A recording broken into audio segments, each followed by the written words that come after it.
I'm not gonna bang on too long. Let's go straight into the video. Sporting Continental versus Muswell Hill player review by me, Tabrice, on the Amateur Football channel. My name is Tabrice and this is the Amateur Football channel, and this channel is all about grassroots football, Sunday League football, and I talk about certain teams, players, etc. So this team, Sporting Continental, I love to hate them. They gave me a good 9-1 hiding, which I still haven't forgiven them about. So I have a love-hate relationship with this team. But at this present moment, it's all love. I've got to give them props. In this video, I'm going to be reviewing the Sporting Continental players from 1 to 11, and I'll also probably talk about the subs as well. This game was a London Cup Junior final, and they were playing a team called Muswell Hill. Muswell Hill? Muswell Hill. This is my own review on the Sporting Continental players, and I will also rate them out of 10 as well. I'm going to be absolutely honest. There's no bias. I'm going to say it as it is. If you want to watch the game, I'm going to put the link in the description. Go and watch the game. I'm not going to insert any highlights of the game. This is strictly a review. This is a straight video with my face only. If you don't like it, text, or should I say super text. Very good with his feet. He took a very heavy knock to the head in the first half, and he did look shaky again maybe 5 or 10 minutes after that. There was a kind of routine catch on the floor, and I think he was still slightly groggy from the hit before, and it came down to one of their players and he should have scored. But really, apart from that, I don't think he really got tested, but he played well. So I'm going to give Tex 7 out of 10. Darren at left back, he looked nervous. He did look nervous, and he got booked early for a late challenge. And again, people can say, was it really a yellow? But you know what? It is what it is. But funny enough, I think that yellow card made him focus a lot more. After that yellow card, he was focused, he was disciplined, and he was always a willing runner.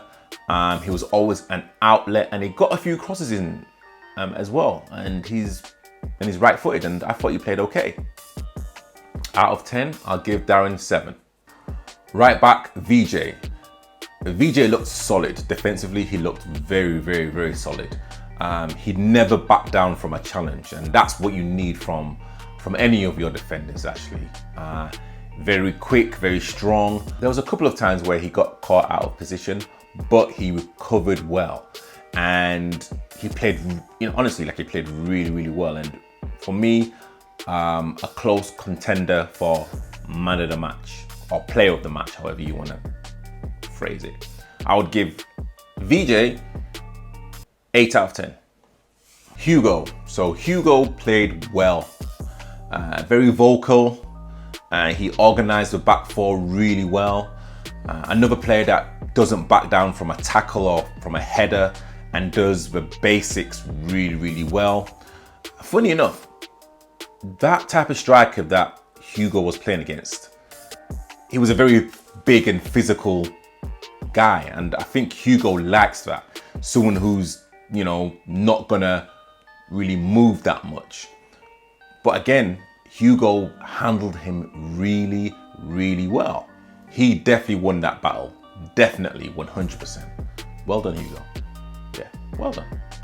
I'll give Hugo 8 out of 10. Juppy.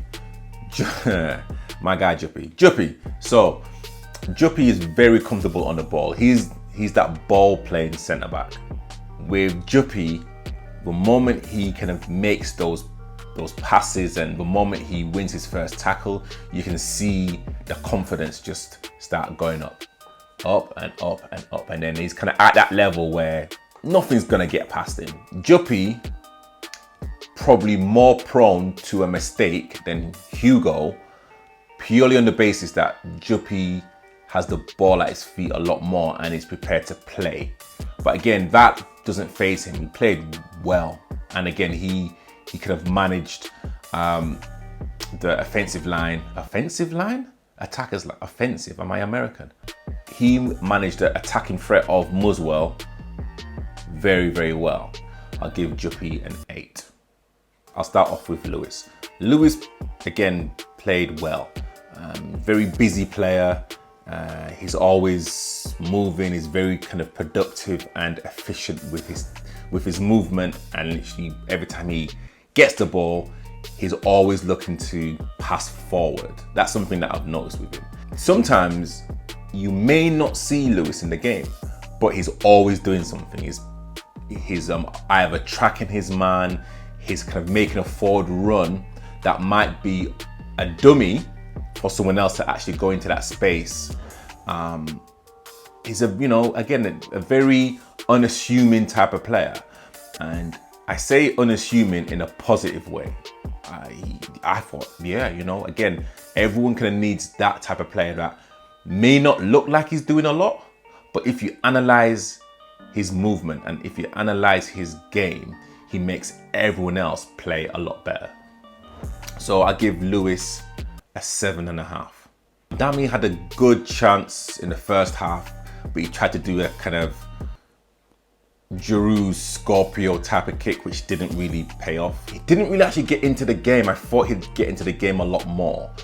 He did the basics okay, and you could tell that he was trying to do the basics right, and then hopefully something may have come off in the final third. I would have liked to have seen more from a number 10. I would give Dami a 6.5. 6.5. The next player, probably more of the defensive side of the team, is Aiden. Aiden is a destroyer. He's a tackler. I would call him a fire extinguisher. He's the person that puts out a fire before it starts. He's the person that you say, you know what, I'm gonna spray here because the fire may be there, but I'm gonna spray here so then it doesn't get there. Aiden probably put in the most mileage in the whole game. Probably close to Lewis, but literally I'm gonna say Aiden. And something else as well, I'll just say this. Sporting Continental were very, very lucky. It was a very bold decision to take Aiden off. He's probably spent, he was probably knackered. But when Aiden came off, you could tell Muswell had more of the game. So I'm gonna give Aiden 8.5. Okay, so let's go with a forward line. They play with 3 up front, left, right, and centre forward. Okay, so let's go with the captain first. Let's go with Matt Drage. Matt Drage is a dangerous player. If you give him time, he will hurt you. He's got the first goal and he could have got a hat trick. And all of the chances were very, very similar. I can probably also safely say, probably the best passer as well, especially in the final. He was taking a lot of the free kicks, even like free kicks that were deep. I was thinking at the time, why is he taking such a deep free kick? But he finds his players. And again, as I said before, if you give him time, he will hurt you. However, the character and attitude in the final stank. He was very, very lucky not to, well, actually, no, you know what? He got sin-binned. He was shouting at the ref, he was shouting at the lino or the fourth official. He was very, very lucky that it didn't cost his team the game. And again, we are talking about the captain. We're like talking about the captain of the club. No, we're talking about a final. The captain cannot do that. The captain has to set an example. The captain's got to have their head on from minute 1 to the last minute. And I know, not tell her, I don't know, but I can imagine how he felt when he got sin-binned, looking at his team thinking, shit, probably at that moment in time, the most dangerous player on the pitch. I hope this does not cost my team a goal or the cup final. These finals, these big games, you need your big players on the pitch. But apart from that, a very dangerous player. I'm gonna give Drage 7 out of 10. So playing on the right was Tom Jelly. I don't know too much about him. He didn't play when we lost 9-1. Yeah. Tom is a very direct player. He likes to take on his opponents. And he did it really, really well. He was always a threat. You know what you're going to get from him. Very, as I said before, direct. And he's always looking to get a crossing or possibly even take a shot. I think he could have scored. Correct me if I'm wrong. I think he could have scored. Again, please look in the description at the game. I think he could have scored. Second half, he struggled. I think he probably put quite a lot in. And he struggled a bit in the second. Struggled to get into the game. But no, I can kind of see why he would be a very dangerous player. Played well. 7 out of 10. Dan Hughes.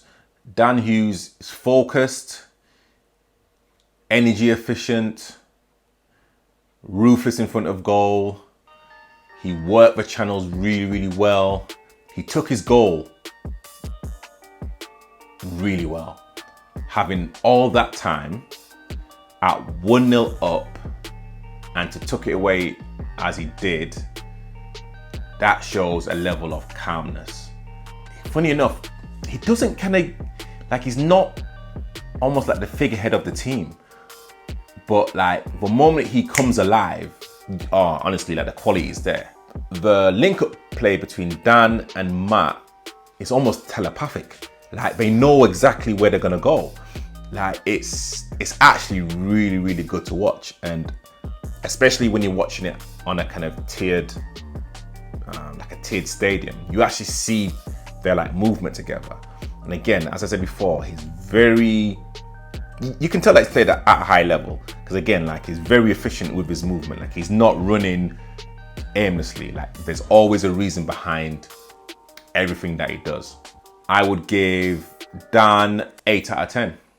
So let me talk about the subs. So Wale came on, he played okay. Let me just say from the get-go, it's very hard to come on as a sub in a final and the pace is crazy. And you're coming on cold, no matter how like many stretches and how many little drills that you've done, you're still coming on cold into a very fierce environment. And you're coming on as a midfielder. So while he played okay, he had a chance to actually score. I think it'd be very unfair for me to rate the subs. There's Theo as well, Theo Campbell from Lambeth, and I've done a review when he's playing for Lambeth, and I've said on numerous occasions that he's a stand-up player. Again, coming off the bench, it's a different proposition. He didn't get into the game as much. I think they were looking to sub him. I'm not too sure. I think that was a mistake. Yeah, I'm not too sure if that was a mistake, but they were looking to sub him. I don't know what was going on there. The other sub that came on, Sammy, I even said to Chris, who's actually part of the Southern Sunday committee, and there was another spectator next to me, I said that Sammy would score. I said Sammy will score. And what did he do? He kind of got the third. Played well. You can tell again, trying to come on as a winger, you've got to try and catch your breath. You're trying to break through that kind of fitness wall. He looks slightly tired on his feet. He's probably come back from an injury or something. But yeah, like he played okay. Like he played well. He kind of got the goal. Again, he had time and he tucked it away very, very nicely. And again, I'm not gonna give substitutes ratings because I think that's not fair. But overall, well deserved, definitely well deserved. So, with the ratings that I've given, my man of the match would have been Aiden. Again, just a monster in the middle of the park. Sporting Continental finished the season unbeaten. They still haven't lost in how many games, I'm not too sure. I am going to put them in that favourites team in the championship. I think they're going to be the favourites for that league. I think if they are focused and don't take teams for granted I can see another unbeaten season, possibly, in the league. But again, that's if they're focused. You can't take any teams in the championship lightly. I am gutted, absolutely gutted. I can't play against you guys unless we meet in the cup. I was looking forward to the return fixture because trust me, I was not gonna hold back. Totally love you guys, but I was not gonna hold back. I was not gonna hold back on that pitch. And let me be clear, if I'm fit and if I'm available and if I get picked and we are playing against each other, we are not friends on that pitch. We are not friends on that pitch. Trust me, we are not friends on that pitch. So that's my player review. Tell me what you think. Please like, share, and comment. Do you think I was fair? Do you think players should have got higher ratings, lower ratings? Where do you think Sporting Continental will finish this season in the championship? If there's any other teams in the championship, I want to hear your voices. DM me. Tell me what you think about Sporting Continental. Also, tell me why your team could be one of the teams to get promotion this season. DM me. I am here. Let's talk. Tabrice from the Amateur Football Platform, signing out. I salute everyone that plays grassroots football. I salute everyone that plays non-league football. I salute everyone that plays Sunday League football. We are here to stay. COVID-19, go do one.